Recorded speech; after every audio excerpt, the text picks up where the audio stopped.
Hello students, আমি বাংলাটার model activity task ইতিমধ্যে ছেড়ে দিয়েছি। এবার দেখো ইংরেজিটা বলছি, পঞ্চম শ্রেণীর। ঠিক আছে, তোমাদের আগস্ট মাসে যেটা দিয়েছে সেটার থেকে আমি বলছি। তোমরা চ্যানেলে নতুন হলে সাবস্ক্রাইব করে নিও, কমেন্ট করতে পারো কোনো কিছু বুঝতে অসুবিধা হলে, বা তোমাদের কোনো কিছু টেক্সচুয়াল কোনো মানে তোমরা যে বইগুলো পড়ছো সেখান থেকে যদি কোনো তোমাদের প্রশ্ন থাকে সেই প্রশ্নগুলো তোমরা কমেন্টে করতে পারো। আমি অবশ্যই উত্তর দেওয়ার চেষ্টা করব। আমি পরবর্তীকালে প্রত্যেকটা পার্ট নিয়ে একটা একটা করে আলোচনা করার চেষ্টা করছি, সময়ের অভাবে করতে পারি না।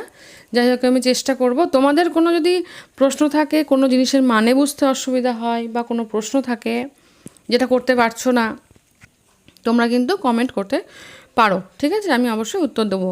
বেশ, দেখো বলছি ইংলিশের অ্যাক্টিভিটি টাস্কটা যেটা আগস্ট মাসে দিয়েছে, পঞ্চম শ্রেণী। ঠিক আছে, দেখো দিয়েছে, there was quite a number of good teachers in our school.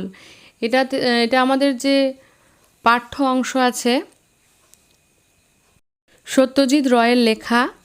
আমি সেখান থেকে দেখো দিয়েছে, আমি যে মানেটা বাংলা মানেটা একটু বলে দিই, তারপরে প্রশ্ন উত্তরে চলে যাব। There was quite a number of good teachers, সেখানে বেশ কয়েকজন ভালো শিক্ষক ছিলেন। টিচার্স মানে হচ্ছে শিক্ষকেরা, plural number. In our school, আমাদের স্কুলে, ফুল স্টপ। বিডি রয় টট আস ইংলিশ। বিডি রয় কি শেখাতেন আমাদেরকে? ইংলিশ শেখাতেন, মানে ইংলিশ ক্লাসটা উনি নিতেন। বিডি রয় ওনার নাম, full stop. He was small man who took great care to ensure that we pronounced English correctly. তিনি একটা ছোটোখাটো মানুষ ছিলেন, বিডি রয়, যিনি টুক গ্রেট কেয়ার মানে খুব যত্ন নিতেন। কিসে? টু এনশিওর দ্যাট, শিওর হতে, নিশ্চিত হতে যে আমরা খুব ভালোভাবে ইংলিশটা কারেক্টলি, সঠিকভাবে প্রোনাউন্স করতে পারি কি না। প্রোনাউন্স মানে হচ্ছে উচ্চারণ। উচ্চারণ কাকে বলে?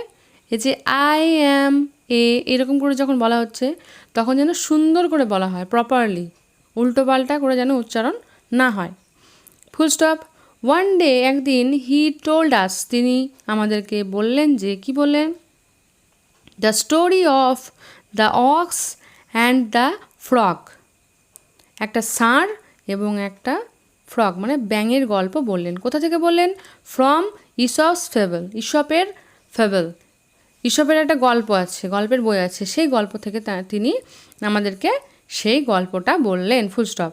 Before telling us the story, before মানে হচ্ছে আগে, আর আফটার মানে হচ্ছে পরে। ঠিক আছে, আমাদেরকে ওই গল্পটা বলার আগে, টেল মানে বলা, টেলিং আস মানে আমাদেরকে, দ্য স্টোরি বিফোর মানে কি আমাদেরকে বলার আগেই।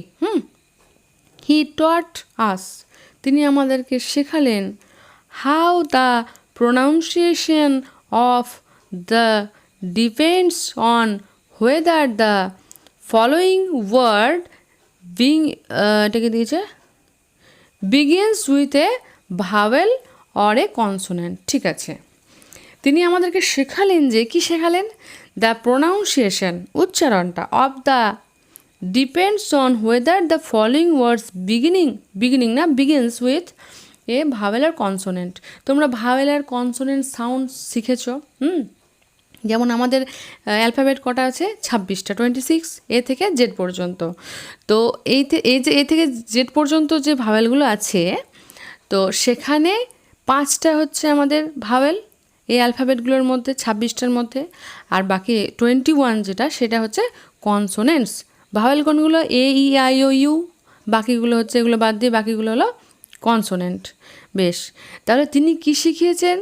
কিভাবে বিগিনিং হয়, কিসের? ভাওয়েল এবং কনসোনেন্টের যে হয়, সেটা কিভাবে সঠিকভাবে প্রোনাউন্স করতে হয়, তিনি সেটা শিখিয়েছিলেন, সেই রুলসগুলো শিখিয়েছিলেন।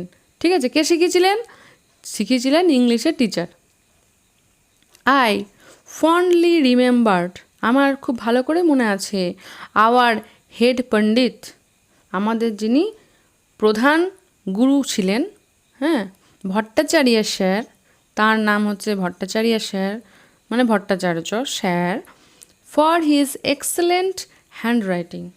তার হ্যান্ডরাইটিং ছিল এক্সেলেন্ট, মানে হচ্ছে অসাধারণ, অপূর্ব হ্যান্ডরাইটিং ছিল। দেখবে কারোর কারোর হ্যান্ডরাইটিং খুব সুন্দর হয়, তাই না? আর হ্যান্ডরাইটিং সুন্দর হলে দেখতে ভালো লাগে, আমাদের খুব প্রশংসা করতে পারি তাদের। বেশ, আমি এবার অ্যাক্টিভিটি 1-এর প্রশ্ন উত্তরে চলে যাচ্ছি। দেখো, tick the correct answers from the given alternatives. সঠিক অল্টারনেটিভ বিকল্পটিতে কী করো, টিক চিহ্ন দাও বলেছে। 1 number, mister BD Roy was the teacher of, number A দিয়েছে ম্যাথামেটিক্স, বি দিয়েছে ইংলিশ, সি দিয়েছে বেঙ্গলি, ডি দিয়েছে সায়েন্স। অ্যান্সার হবে ইংলিশ। বিডি রয় কিসের টিচার ছিলেন? উত্তর হচ্ছে ইংলিশ। এখনই পড়ালাম। আচ্ছা, উত্তর লেখার প্রসেসটা বলছি শোনো। মাথার ওপরে অ্যাক্টিভিটি 1 লিখবে। লেখার পরে প্রথমে তো নিজের রোল নাম্বার, নাম সুন্দর করে লিখলে, স্কুলের নাম লিখলে। যাদের স্কুল থেকে খাতা দিয়েছে তারা স্কুল থেকে লিখবে, যাদের খাতা দেয়নি তারা এমন একটা খাতা ছিঁড়ে লিখবে যে খাতাটা একটু যেন মোটা হয় পাতাগুলো, হ্যাঁ, নাহলে পাতাগুলো ছেপে যাবে। দেখো, তারপরে কি লিখবে? অ্যাক্টিভিটি 1 লেখার পরে নিচে বাঁদিকে রোমান হরফের 1 দিয়েছে, ইংলিশের নয় কিন্তু, রোমান হরফের 1 দেবে। দেওয়ার পরে তোমরা এরকম করে লিখতে পারো, mister BD Roy was the teacher of, এরকম করে লিখতে পারো। যদি এটা না লেখো তাহলে শুধুমাত্র রোমান হরফের 1 দিয়ে তোমরা এটা লিখতে পারো, নাম্বারিং করবে যেটা সঠিক নাম্বারিং, বি, উত্তরটা বি লিখে ইংলিশ লিখে দিলে, ঠিক আছে? ইটা সবসময় ক্যাপিটাল লিখবে। নেক্সট দেখো 2 number, the author learned correctly pronunciation from his. Other মানে যিনি লেখক, তিনি কি করছেন, খুব সুন্দরভাবে কারেক্টলি উচ্চারণটা শিখেছিলেন। কার কাছ থেকে শিখেছিলেন? কার কাছ থেকে শিখেছিলেন? ইংলিশ টিচারের কাছ থেকে শিখেছিলেন। তাহলে উত্তর হবে সি, ইংলিশ টিচার হলো। 3 নাম্বার দেখো, the ox and the frog is a tale from. এটা কোথা থেকে নেওয়া হয়েছে? 3 নাম্বারটা দেবে, নিয়ে লিখবে, উত্তর হবে ডি, ইসপস ফেবল। কেউ বানান ভুল করবে না। এটা বড় হাতের আছে দেখো, ক্যাপিটালেই কিন্তু লিখবে, এফটা ক্যাপিটালে লিখবে। মাথার উপরে অ্যাপোস্ট্রফি এস আছে কমা দিয়ে, যেটা ওটাও লিখবে। এবার নেক্সট দেখো activity 2, fill in the blanks with present continuous tense of the verbs given in the brackets. তোমরা কিন্তু টেন্স শিখবে, 5-এ কিন্তু টেন্সটা শেখাটা জরুরি।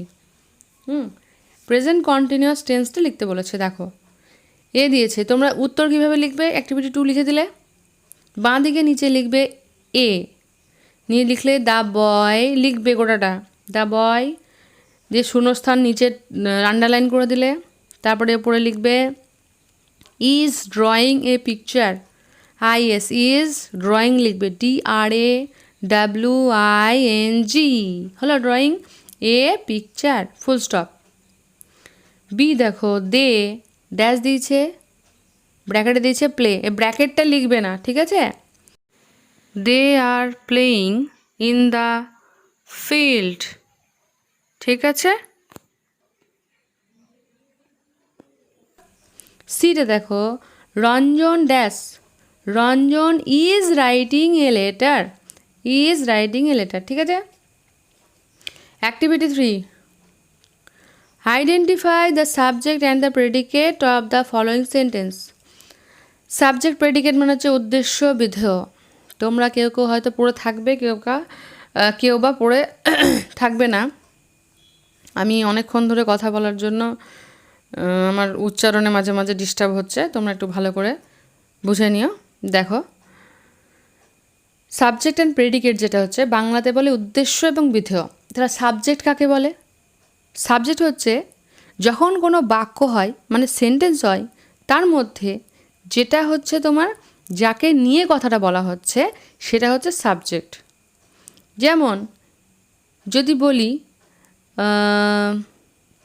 দ্য বার্ড ইজ ফ্লাইং, যদি বলি তাহলে কাকে নিয়ে কথা বলছি? বার্ডটাকে নিয়ে। তাহলে দ্য বার্ড, এই যে দ্য বার্ড, এটা হবে সাবজেক্ট মানে উদ্দেশ্য।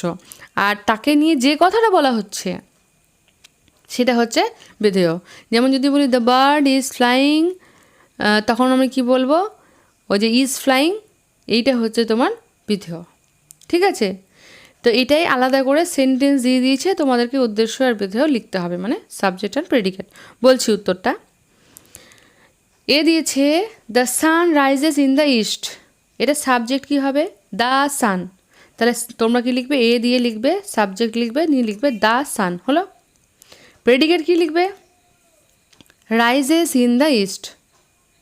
এটা একটা কিন্তু স্পেলিং মিস্টেক করেছে, সিএএসটি কাস্ট লিখে দিচ্ছে, এটা কিন্তু কাস্ট হবে না, ইস্ট হবে, ইএএসটি। ঠিক আছে, এটা ছাপানোটা ভুল হয়ে গেছে, তোমরা ই করবে, ইএএসটি, বারবার বলছি ইএএসটি করো।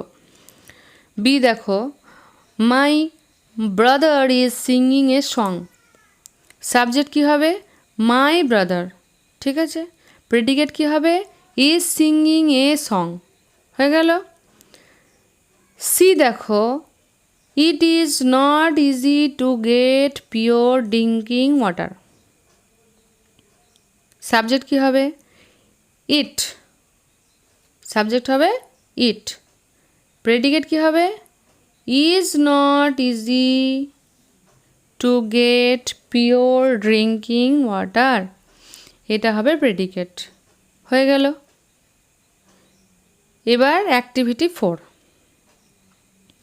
Right 5 sentences on my school, আমার স্কুল, এইটা নিয়ে 5টা সেন্টেন্স তৈরি করতে বলেছে। দেখো অ্যাক্টিভিটি 4 লিখলে নিয়ে মাথায় হেডিং করবে মাই স্কুল। আমি উত্তর বলছি, তোমরা ভিডিওটা পজ করে লিখতে শুরু করতে পারো, কারণ এত তাড়াতাড়ি তোমরা লিখতে পারবে না, কিংবা বড়দের বাড়ির যারা বড় আছে তাদেরকে হেল্প করতে বলো, তারা সাহায্য করে দেবে একটু লিখতে। ঠিক আছে, আমি উত্তর বলছি। The name of our school বা অফ মাই স্কুল, যা খুশি দিতে পারো, ইজ, যার যা নাম আছে স্কুলের নাম সেটা দিতে পারো, কিংবা আদার্স নামও দিতে পারো। আমি নামটা বলছি না, যার যেমন নাম সেরকম দেবে। ঠিক আছে, নামটা কারো কাছ থেকে জিজ্ঞাসা করে নিতে পারো যদি নিজে না জানো ঠিকঠাক বানানটা। লেখার পরে ওই স্কুলের নামটা দেওয়ার পরে ফুল স্টপ দেবে। ঠিক আছে, তাহলে একটা সেন্টেন্স হয়ে গেল। তারপরে লিখবে দেয়ার আর 22 or 23 teachers in our school. তোমরা এই সংখ্যাটাকে অন্য সংখ্যাও দিতে পারো, আমি 22, 23 দিলাম। ঠিক আছে, তোমরা 15, 16 এরকমও দিতে পারো। ফুল স্টপ দিলে they love us and teach us very carefully, তারা আমাদেরকে খুব ভালোবাসেন এবং খুব যত্ন সহকারে পড়ান। টিটা বড় হাতের দেবে, ফুল স্টপের পরে সঙ্গে সঙ্গে কখনো ছোটো হাতে লিখবে না। ফুল স্টপ দিলে next, the school is 2-storied building, স্কুলটা দোতলা। Full stop. There is a playground in our school where we can play, এটা প্লেগ্রাউন্ড আছে স্কুলে, খেলার মাঠ যেখানে আমরা খেলা করতে পারি। এটা শেষ হয়ে গেল। বানানগুলো লিখে নেবে যখন, দুবার দুবার করে চেক করবে। আর এখানে শেষ হয়ে গেল। ইংলিশটা আশা করি বুঝতে পেরেছো, কোনো অসুবিধা থাকলে কমেন্ট করতে পারো। ঠিক আছে, টাটা।